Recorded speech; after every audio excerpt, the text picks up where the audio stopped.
남자는 다 그래. 성매매하다 걸린 남자들의 변명이랍니다. 도대체 어떤 남자들이 다 그렇다는 겁니까? 남편이 성매매를 해서 처벌을 받았습니다. 남편은 본인도 잘못했지만 성관계를 거부하는 아내에게도 책임이 있다는 겁니다.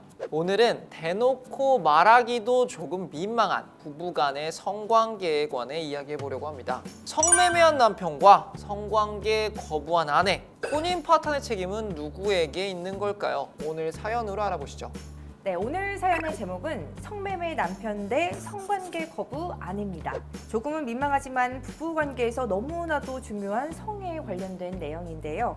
네, 오늘 사연은 남편분이 성매매를 하다가 들통이 났나 봐요. 아내분 입장에서는 억장이 무너지는 거죠. 사연 살펴보시죠. 남편 절친의 아내에게서 충격적인 전화를 받았습니다. 남편과 친구들이 성매매를 하다 단속에 걸려 벌금을 냈다는 겁니다. 더 충격적인 건 자기 남편은 안 가려고 했는데 우리 남편이 가자고 해서 이 사달이 났는데 어떻게 할 거냐는 겁니다. 와, 이 부부 사이가 나빴던 것도 아니고 이 성실하고 다정하기만 했던 남편. 성매매라니 저는 도저히 믿을 수가 없습니다. 네, 이 성매매를 하다 걸린 상황도 어이가 없는데 친구분의 말씀도 정말 더 어이가 없는 것 같습니다.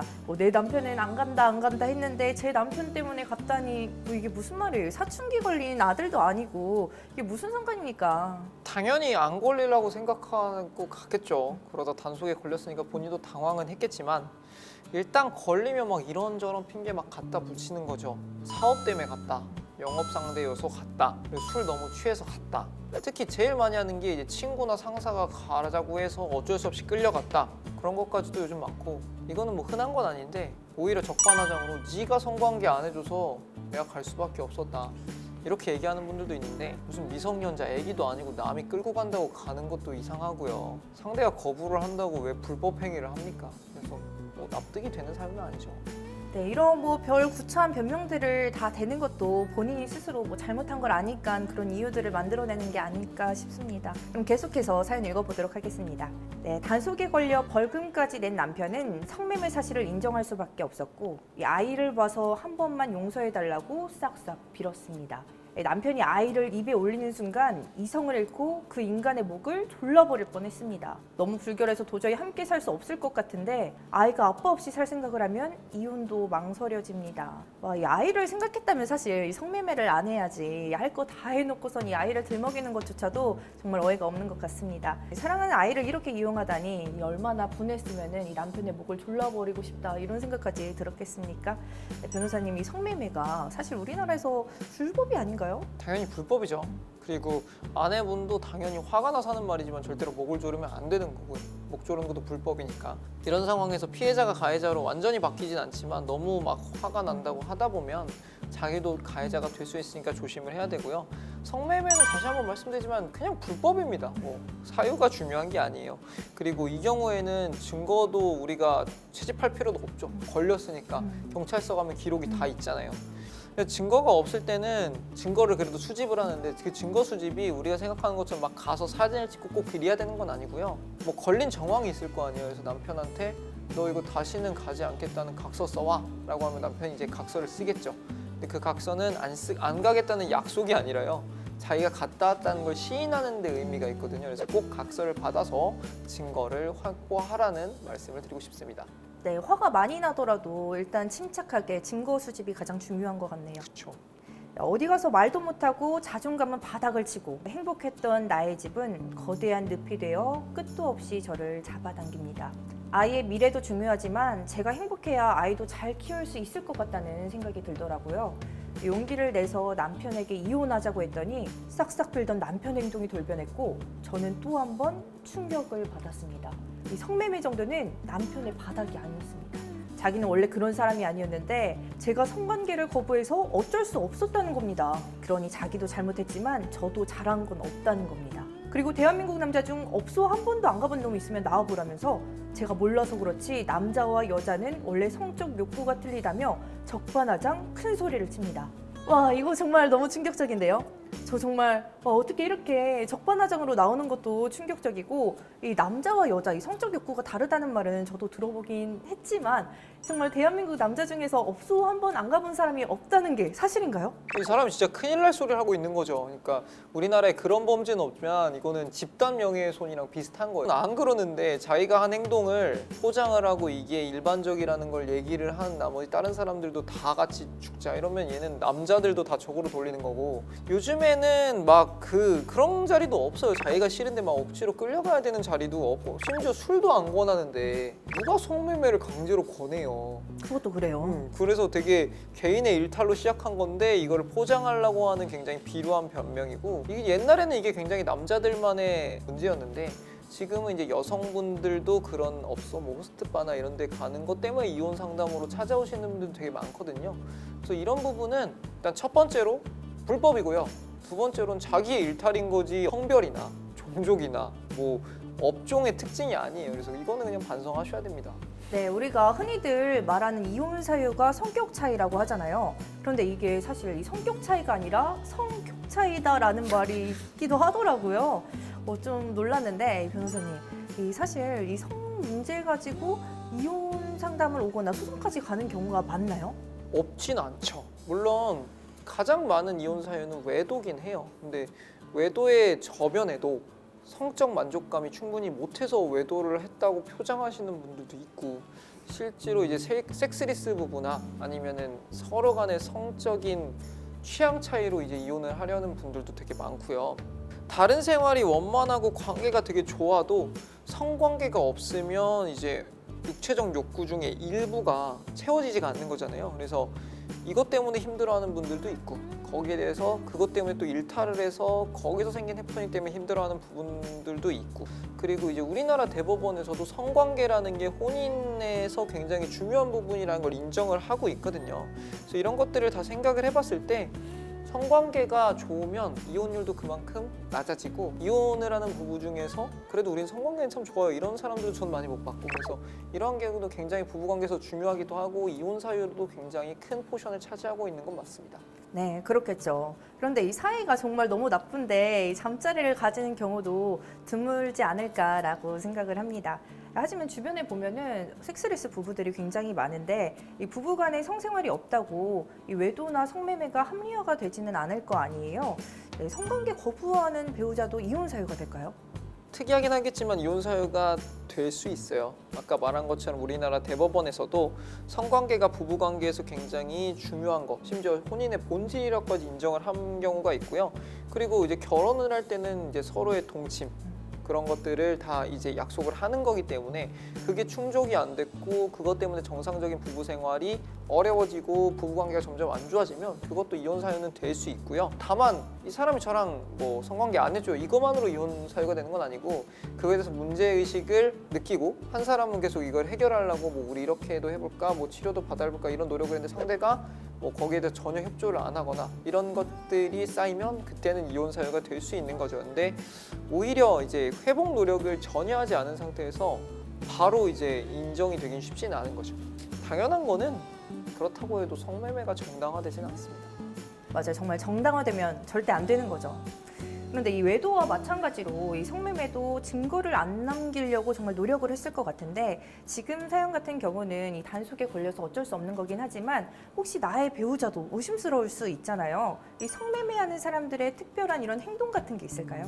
정말 다양한 것 같아요. 그러니까 외도를 하는 사람도 정말 다양한 패턴이 일어나는 반면에 외도하는 사람들의 공통된 거는 이제 핸드폰이랑 밀착된다 이게 있거든요. 왜냐면 연락이 올 수 있기 때문에. 근데 성매매는 그런 게 없기 때문에 다양해요. 그래서 뭐 예전에는 오자마자 바로 샤워를 한다. 원래 안 그러던 사람들이, 어떤 사람들은 일부러 술 냄새나 담배 냄새나 이런 걸 지우기 위해 마지막에 고깃집 같은 데를 간다는 사람들도 있고, 향수 냄새, 담배 냄새가 내가 생각했던 거랑 좀 다르다. 잦은 외박이나 잦은 귀가, 이건 당연히 의심스럽겠죠. 근데 여기서 좀 더 우리가 생각해 봐야 되는 건 카드 내역이나 통장 입출금 내역인데 늦은 시간에 큰 돈도 아니고 작은 돈도 아닌 몇십만 원씩 출금한 것들이 계속 있다. 이러면은 그거는 한번 의심해 보실 만하고, 또 한번 기억해 봐야 되는 게 송금. 그러니까 송금을 우리가 그런 업소에 송금하는 것만 생각을 하는데 친구한테 송금하는 것도 의심해 볼 만해요. 그러네요. 왜냐면은 무슨 일을 한다 그러면 그럴 수 있겠지만 그게 아니면은 친구 사이에 몇십만 원씩 송금할 일이 뭐 그렇게 흔하겠어요. 근데 이제 상대적으로 안전한 뭐 와이프가 없다거나 이런 사람들한테 송금을 하고 이 사람이 한 번에 결제를 하고 이런 경우도 있으니까 그런 것들도 다 생각을 해보고 제가 아는 분들은 블랙박스 내비게이션으로 이걸 증거를 찾아오신 분들도 많아요. 그만큼 다양한 방법으로 이루어져요. 막 꼭 밤에 이러는 것도 아니고 막 회사 점심시간에 그런 일이 일어나기도 하고 이렇기 때문에 다 다른데 일단은 의심이 된다 그러면 차분하게 증거를 수집하는 게 가장 중요하다. 그건 공통된 조언입니다. 네, 다양한 행동들 살펴주셨는데요. 저는 가장 충격이었던 게 고깃집에서 회식 다니는 남편들까지 의심해야 된다는 게 너무 충격이었어요. 진짜 저 결혼 못할 것 같은데 변호사님 책임지세요.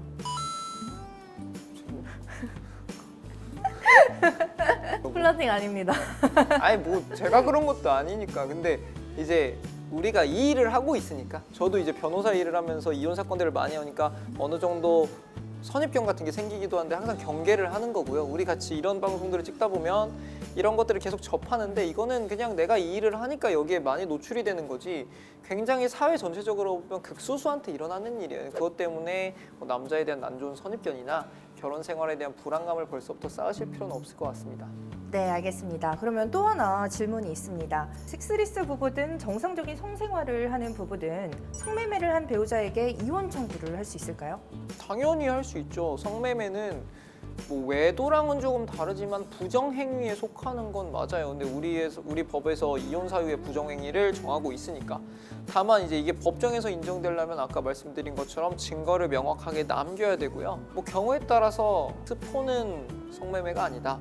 룸사롱은 좀 애매하다 이런 것들도 있지만 그렇다고 해서 그게 잘한 행동은 아니니까 이혼 사유로 당연히 쓸 수 있고요. 뭐 좀 더 확실하게 한다면은 이 성매매가 다 똑같은 게 아니기 때문에 어느 수준까지 했는지를 다 증거로 남길 수 있으면 가장 좋겠죠. 그거는 이제 이혼 사유뿐만 아니라 위자료 청구도 가능하니까요. 그래서 그런 것도 있고 아까 말씀드린 것처럼 각서 꼭 받아놓으셔야 정말 유리합니다. 네, 그럼 그렇다면은 이 성매매를 한 남편도 이 성관계를 거부한 아내도 다 혼인 파탄의 책임이 있다는 말씀이신 것 같은데 그럼 성매매를 한 남편과 이 성관계를 거부한 아내 중 어떤 사람이 더 혼인 파탄의 책임이 더 있을까요? 그건 논의의 가치가 없는 거죠. 그러니까 예를 들어서 뭐 2호초 주세요. 그래서 안 줬어 싫다고 할 수 있잖아요. 네. 그렇다고 내가 이걸 뿌려도 되는 건 아니잖아요. 그리고 어떤 뿌린다고요? 사람한테 내가 좋아. 그래서 나 너를 좋아해. 뭐 나랑 키스하자라고 싫다고 했다고 그 사람을 강제 추행하거나 강간해도 안 되는 되죠. 거 아닌 것처럼 잠자리를 거부하는 건 범죄가 아니에요. 물론 일정 부분 뭐 부부관계에 있어서 뭐 서로 협조는 해야겠지만 근데 그렇다고 해서 나는 범죄를 저지른 거잖아. 심지어 이 상대를 배신하는 부정행위를 한 거기 때문에 그건 논의의 국면이 아닌 것 같고요. 그렇기 때문에 당연히 성매매를 한 남편이 더 많이 잘못한 것도 아니고 그냥 혼자 잘못한 거예요. 그러니까요. 그런데 이 대부분의 남자들은 이 성관계를 안 해줘가지고 바람 폈다 이런 말을 하는 게 참 답답합니다. 이거 보면서 좀 정신 좀 차리셨으면 좋겠네요. 네, 그냥 사랑하는 사람이든 배우자든 이 정상적인 이 해도 되는 관계에서만 관계를 하면 되지 않을까 싶습니다. 계속 보시죠. 남편의 바닥을 보고 나니 저도 끝까지 가보려고 합니다. 남편과 이혼 소송하고 위자료와 재산 분할도 제대로 받고 싶습니다. 남편이 만난 업소녀에게도 위자료 청구하고 싶은데 가능할까요?